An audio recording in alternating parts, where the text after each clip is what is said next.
Hi friends, today we are going to cover a topic average. Average refers the middle value in a set of numbers. Average equal to sum of value divided by number of value. For example, 1, 2, 3. Here average equals 1 plus 2 plus 3, then we get 6. It is the sum of value. Here number of value is 1, 2, 3. Number of value is 3. So average equal to sum of value divided by number of value, that is 6 by 3. Then average is 2.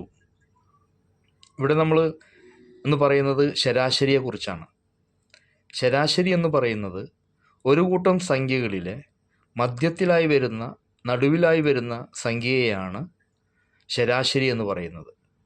ശരാശരി കണ്ടുപിടിക്കാനുള്ള സൂത്രവാക്യമാണ് സംഖ്യകളുടെ മൊത്തം തുക ഹരിക്കണം സംഖ്യകളുടെ മൊത്തം എണ്ണം.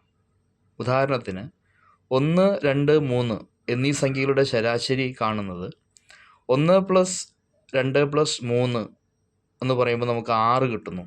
ഇതാണ് സംഖ്യകളുടെ മൊത്തം തുക. എണ്ണം എന്ന് പറയുന്നത് 1, 2, 3 എന്നാണ്. ഇവിടെ എണ്ണം 3 ആണ്. അപ്പോൾ 6 ഹരിക്കണം 3 2 ആണ് ശരാശരി. Thank you.